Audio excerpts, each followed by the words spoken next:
ओम शांति। 6 अप्रैल की बाबा की मुरली। मीठे बच्चे, श्रीमत पर अच्छी सर्विस करने वालों को ही राजाई की प्राइज़ मिलती है। तुम बच्चे अभी बाप के मददगार बने हो, इसलिए तुम्हें बहुत बड़ी प्राइज़ मिलती है। प्रश्न: बाप की ज्ञान डांस किन बच्चों के सन्मुख बहुत अच्छी होती है? उत्तर: जो ज्ञान के शौकीन हैं, जिन्हें योग का नशा है, उनके सामने बाप की ज्ञान डांस बहुत अच्छी होती है। नंबरवार स्टूडेंट हैं, परंतु यह वंडरफुल स्कूल है। कईयों में जरा भी ज्ञान नहीं है, सिर्फ भावना बैठी हुई है। उस भावना के आधार पर भी वर्षे के अधिकारी बन जाते हैं। ओम शांति। रूहानी बच्चों को रूहानी बाप समझाते हैं। इसको कहा जाता है रूहानी ज्ञान व स्पिरिचुअल नॉलेज। स्पिरिचुअल नॉलेज सिर्फ एक बाप में ही होती है और कोई भी मनुष्य मात्र में रूहानी नॉलेज होती नहीं। रूहानी नॉलेज देने वाला ही एक है, जिसको ज्ञान का सागर कहा जाता है। हर एक मनुष्यों में अपनी अपनी खूबी होती है ना। बैरिस्टर है, डॉक्टर है। हर एक की ड्यूटी पार्ट अलग अलग है। हर एक की आत्मा को अपना अपना पार्ट मिला हुआ है और अविनाशी पार्ट है। कितनी छोटी आत्मा है, वंडर है ना। गाते भी हैं, चमकता है प्रकृति के बीच अजब सितारा। यह भी गाया जाता है, निराकार आत्मा का यह शरीर है तख्त, है बहुत छोटी सी बिंदी और सब आत्माएं एक्टर्स हैं। एक जन्म के फीचर्स न मिले दूसरे से, एक जन्म का पार्ट न मिले दूसरे से। किसको भी पता नहीं है कि हम पास्ट में क्या थे, फिर फ्यूचर में क्या होंगे। यह बाप ही संगम पर बैठ समझाते हैं। सुबह को तुम बच्चे याद की यात्रा में बैठते हो तो उजाई हुई आत्मा प्रज्वलित होती रहती है, क्योंकि आत्मा में बहुत जंग लगी हुई है। बाप सोनार का भी काम करते हैं। पतित आत्माएं जिनमें खाद पड़ती है उनको प्योर बनाते हैं। खाद पड़ती तो है ना, चांदी, तांबा, लोहा आदि नाम भी ऐसे हैं। गोल्डन एज, सिल्वर एज, सतो प्रधान, सतो रजो तमो। यह बातें और कोई भी मनुष्य गुरु नहीं समझाएंगे, एक सतगुरु ही समझाएंगे। सतगुरु का अकाल तख्त कहते हैं ना, उस सतगुरु को भी तख्त चाहिए ना। जैसे तुम आत्माओं को अपना अपना तख्त है, उनको भी तख्त लेना पड़ता है। कहते हैं मैं कौन सा तख्त लेता हूँ, यह दुनिया में कोई को पता नहीं है। वह तो नेति नेति कहते आए हैं, हम नहीं जानते हैं। तुम बच्चे भी समझते हो, पहले हम भी कुछ नहीं जानते थे। जो कुछ भी नहीं समझते हैं उनको बेसमझ कहा जाता है। भारतवासी समझते हैं हम बहुत समझदार थे, विश्व का राज्य भाग्य हमारा था, अब बेसमझ बन पड़े हैं। बाप कहते हैं तुम शास्त्र आदि भल कुछ भी पढ़े हो, यह सब अब भूल जाओ, सिर्फ एक बाप को याद करो। गृहस्थ व्यवहार में भी भल रहो। सन्यासियों के फॉलोअर्स भी अपने अपने घर में रहते हैं। कोई कोई सच्चे फॉलोअर्स होते हैं तो उनके साथ रहते हैं, बाकी कोई कहाँ रहते हैं। तो यह सब बातें बाप बैठ समझाते हैं। इसको कहा जाता है ज्ञान की डांस। योग तो है साइलेंस, ज्ञान की होती है डांस। योग में तो बिल्कुल शांत रहना होता है। डेड साइलेंस कहते हैं ना, 3 मिनट डेड साइलेंस, परंतु उसका भी अर्थ कोई नहीं जानते। सन्यासी शांति के लिए जंगल में जाते हैं, परंतु वहाँ थोड़ी शांति मिल सकती है। एक कहानी भी है, रानी का हार गले में। यह मिसाल है शांति के लिए। बाप इस समय जो बातें समझाते हैं वह दृष्टांत फिर भक्ति मार्ग में चले आते हैं। बाप इस समय पुरानी दुनिया को बदल नई दुनिया बनाते हैं, तमो प्रधान से सतो प्रधान बनाते हैं। यह तो तुम समझ सकते हो। बाकी यह दुनिया ही तमो प्रधान पतित है, क्योंकि सब विकारों से पैदा होते हैं। देवताएं तो विकार से पैदा नहीं होते, उनको कहा जाता है संपूर्ण निर्विकारी दुनिया। वाइसलेस वर्ल्ड अक्सर कहते हैं, परंतु उनका अर्थ नहीं समझते। तुम ही पूज्य सो पुजारी बने हो। बाबा के लिए कभी ऐसे नहीं कहा जाता। बाप कभी पुजारी बनते नहीं। मनुष्य तो कण कण में परमात्मा कह देते हैं। तब बाप कहते हैं, भारत में जब ऐसी ऐसी धर्म ग्लानि होती है, वो लोग तो सिर्फ ऐसे ही श्लोक पढ़ लेते हैं, अर्थ कुछ भी नहीं जानते। वह समझते हैं शरीर ही पतित बनता है, आत्मा नहीं बनती है। बाप कहते हैं पहले आत्मा पतित बनी है, तब शरीर भी पतित बना है। सोने में ही खाद पड़ती है तो फिर जेवर भी ऐसा बनता है, परंतु वह सब है भक्ति मार्ग में। बाप समझाते हैं हर एक में आत्मा विराजमान है। कहा भी जाता है जीव आत्मा, जीव परमात्मा नहीं कहा जाता। महान आत्मा कहा जाता, महान परमात्मा नहीं कहा जाता। आत्मा ही भिन्न भिन्न शरीर लेते पार्ट बजाती है। तो योग है बिल्कुल साइलेंस। यह फिर है ज्ञान डांस, बाप की ज्ञान डांस। उन्हों के आगे होंगे जो शौकीन होंगे। बाप जानते हैं किसमें कितना ज्ञान है, कितना उनमें योग का भी नशा है। टीचर तो जानते होंगे ना। बाप भी जानते हैं कौन कौन अच्छे गुणवान बच्चे हैं। अच्छे अच्छे बच्चों का ही जहाँ तहाँ बुलावा होता है। बच्चों में भी नंबरवार है। प्रजा भी नंबरवार पुरुषार्थ अनुसार बनती है। यह स्कूल अथवा पाठशाला है ना। पाठशाला में हमेशा नंबरवार बैठते हैं। समझ सकते हैं फलाना होशियार है, यह मीडियम है। यहाँ तो यह बेहद का क्लास है, इसमें किसको नंबरवार बिठा नहीं सकते। बाबा जानते हैं हमारे सामने यह जो बैठे हुए हैं, इनमें कुछ भी ज्ञान नहीं है, सिर्फ भावना है। बाकी तो न ज्ञान है न याद है। इतना निश्चय है यह बाबा है, इनसे हमको वर्षा लेना है।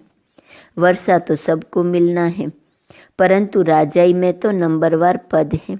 जो बहुत अच्छी सर्विस करते हैं उनको तो बहुत अच्छी प्राइज मिलती है। यहाँ सभी को प्राइज देते रहते हैं। जो राय देते हैं, माथा मारते हैं, उनको प्राइज मिल जाती है। अभी तुम जानते हो विश्व में सच्ची शांति कैसे हो। बाप ने कहा है उनसे पूछो तो सही कि विश्व में शांति कब थी, कभी सुनी व देखी है। किस प्रकार की शांति मांगते हो, कब थी।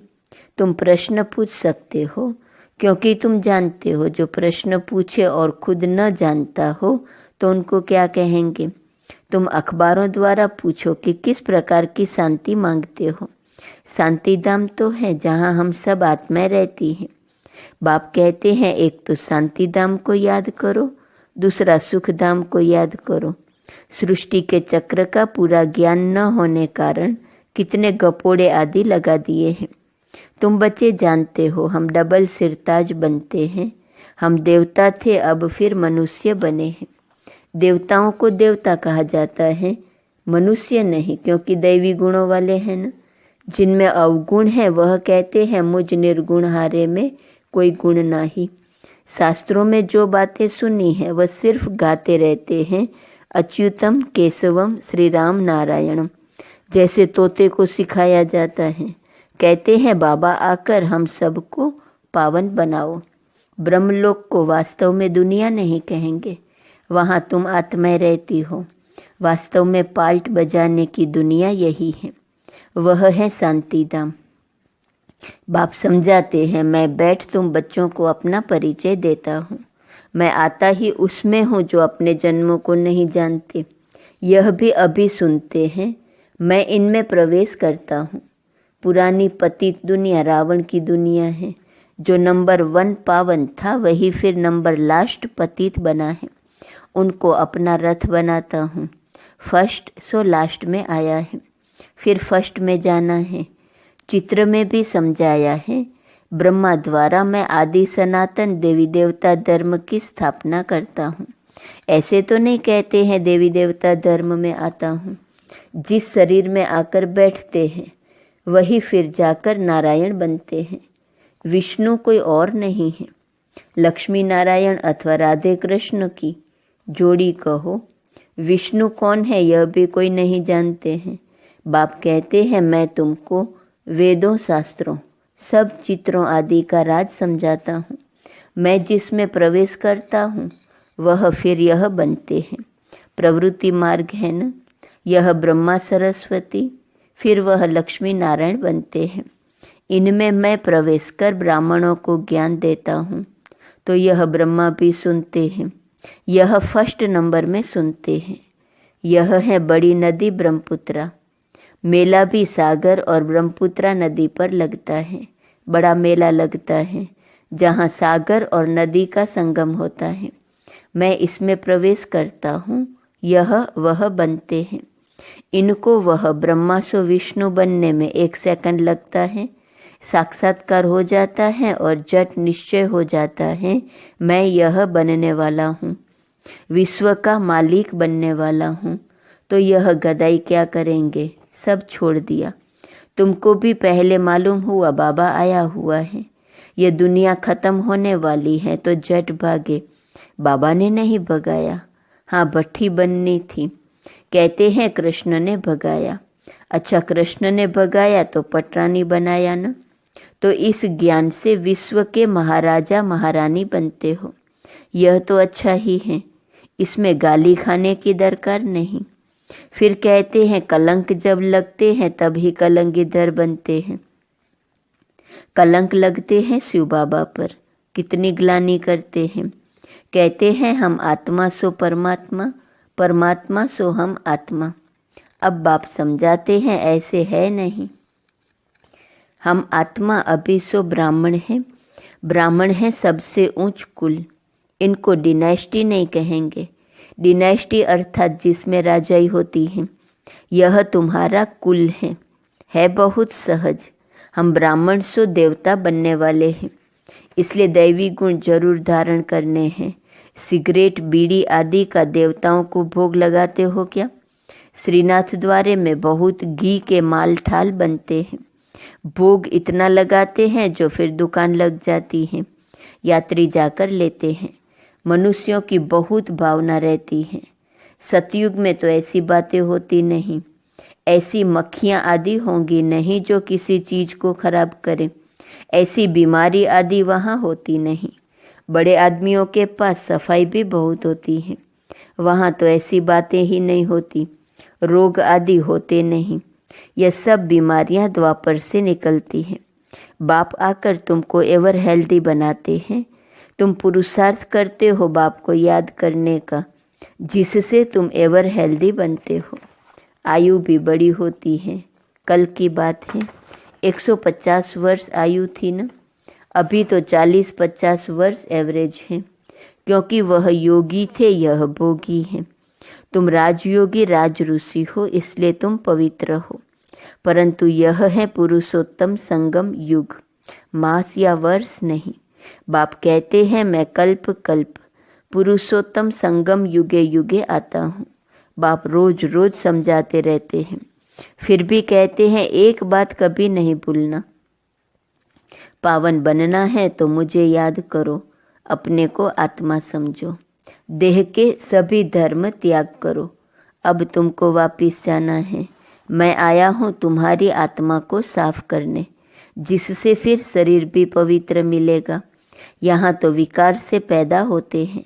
आत्मा जब संपूर्ण पवित्र बनती है तब तुम पुरानी जुत्ती को छोड़ते हो, फिर नई मिलेंगी। तुम्हारा गायन है वंदे मातरम। तुम धरती को भी पवित्र बनाती हो। तुम माताएं स्वर्ग का द्वार खोलती हो, परंतु यह कोई नहीं जानता। अच्छा, मीठे मीठे सिकिल दे बच्चों प्रति माता पिता बाप दादा का याद प्यार और गुड मॉर्निंग। रूहानी बाप की रूहानी बच्चों को नमस्ते। रूहानी बच्चों की रूहानी बाप को नमस्ते नमस्ते नमस्ते। धारणा के लिए मुख्य सार, पहली पॉइंट, आत्मा रूपी ज्योति को प्रज्वलित करने के लिए सवेरे सवेरे याद की यात्रा में बैठना है। याद से ही जंक निकलेंगी। आत्मा में जो खाद पड़ी है वह याद से निकाल सच्चा सोना बनना है। दूसरी पॉइंट, बाप से उच्च पद की प्राइज लेने के लिए भावना के साथ साथ ज्ञानवान और गुणवान भी बनना है। सर्विस करके दिखाना है।